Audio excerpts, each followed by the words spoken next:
What's up, guys? Igor Hernandez here. Let's talk trial. Let's talk about the concept of being a second chair, what that means, and what your responsibilities are if you want to be a good second chair for a trial and not just the guy that comes along and does a couple of things.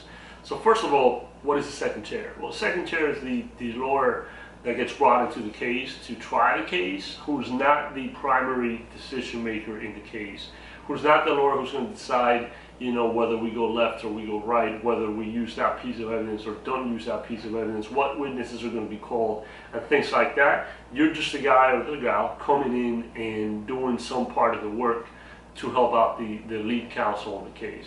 There's different kinds of second chairs. There's a second chair where, like, maybe you're second chair for your partner or something like that at a big law firm, and they're not going to let you do anything, so you're just kind of sitting there taking notes. That sucks. On the bright side, though, you're not really doing much, so you don't have a lot of responsibilities, and your stress level is pretty low, and your work input is also going to be kind of low. And then on the flip side of that, you have the second chair that's kind of an equivalent of the first chair, in the sense that they're going to do as much work, or they should do as much work as the first chair. So there's a couple of ways to look at being a second chair. When I was coming up at the PE's office, I saw kind of both of the, both ends of the spectrum in terms of how people handle being a second chair.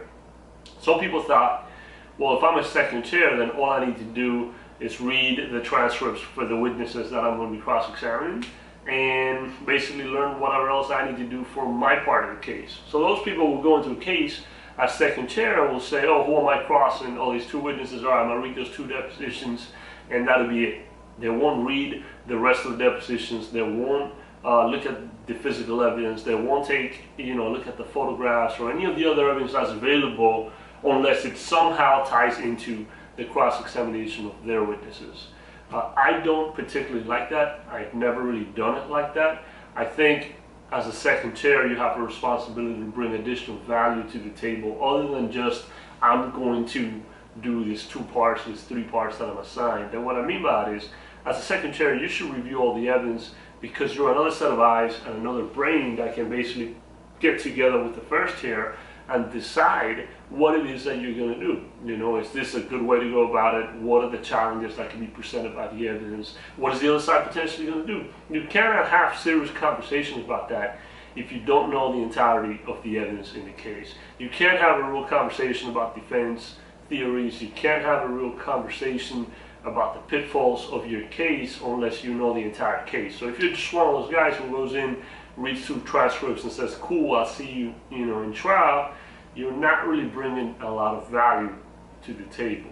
So if you are chosen to be a second chair for somebody, and it's going to be an actual second chair where you can do things, you can try the case, and it's not just sitting down taking notes for somebody, then I strongly recommend that you put in all the work, you review the entirety of the case, look at all the evidence, and that way you're not showing your little part that's assigned to you, whether that be half of the case or 1/3 of the case or whatever's assigned to you, but you'll also be providing the additional value of being able to basically have a real conversation about what the issues are, being able to bring your own perspective as to the evidence, the weaknesses in the evidence, the strengths in the evidence, and that way you can have a much better impact in the trial as a second chair. So anyway, guys, that's it for now. If you like the video, subscribe, hit that bell button that's next to the subscribe button. That way you can get every video when it comes out. And videos every Wednesday, so I'm going to be working on some other content for you on a different day than Wednesday. But for now, videos every Wednesday. I'll catch you next Wednesday.